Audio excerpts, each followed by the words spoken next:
میاں چنوں میں گرنے والے بھارتی میزائل کا معمہ بالآخر حل ہو گیا۔ بھارت نے ابھی کچھ دیر پہلے اعتراف کیا ہے کہ میزائل انہی کا تھا، غلطی سے چل گیا تھا اور نہیں معلوم کہاں گیا تھا۔ ابھی پتہ چلا ہے کہ میزائل پاکستانی علاقے میں گرا ہے۔ اس پہ بڑا افسوس ہے اور خوشی یہ ہے کہ کوئی ہلاکت نہیں ہوئی اور اس واقعے کی تحقیقات شروع کر دی گئی ہیں اور 5 افراد کو معطل کر دیا ہے۔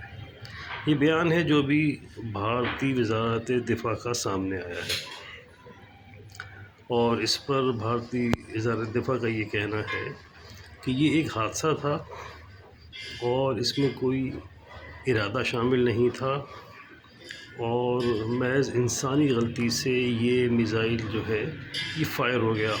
اور وہ یہ بھی کہتے ہیں یہ پتہ نہیں تھا کہاں گیا، ابھی پتہ چلا ہے کہ پاکستان میں گرا ہے، تو اس کا ہمیں بڑا افسوس ہے۔ معذرت کی ہے بھارتی وزارت دفاع نے۔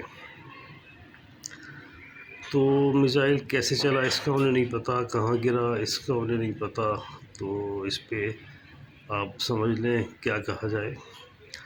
بہرحال بھارت کی معذرت یہ اس کو سراہا جا سکتا ہے کیونکہ ایک طویل عرصے بعد بھارت نے ایک اپنی غلطی پہ معذرت کی ہے، ورنہ بھارت کو ہم دیکھتے آ رہے ہیں کہ وہ تو اپنی جارحیت پہ وہ معذرت نہیں کرتا، تو بھارت نے اپنی غلطی پہ معذرت کی تو ٹھیک ہے، اس کو جو ہے پازیٹیو لینا چاہیے۔ رہا سوال کہ میزائل واقعی غلطی سے فائر ہوا تھا، اس بارے میں بہرحال ہم بھارت کی بات پہ یقین نہیں کر سکتے، غلطی بھی ہو سکتی ہے ظاہر ہے۔ بھارت کا جو میزائل سسٹم ہے اس کے بارے میں یہ مانا جاتا ہے کہ یہ سسٹم جو ہے تکنیکی طور پہ اتنا کامیاب نہیں ہے،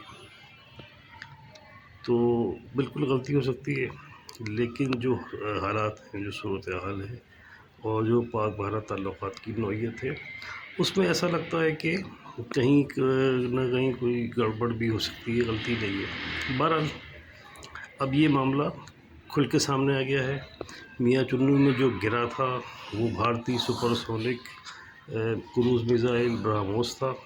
برہموس کا لائٹ ورژن تھا اور اس میں وار ہیڈ نصب نہیں تھا ورنہ بہت تباہی ہوتی، اور یہ بھی شکر ہے کہ یہ میزائل میاں چنوں کی آبادی پہ نہیں گرا، ورنہ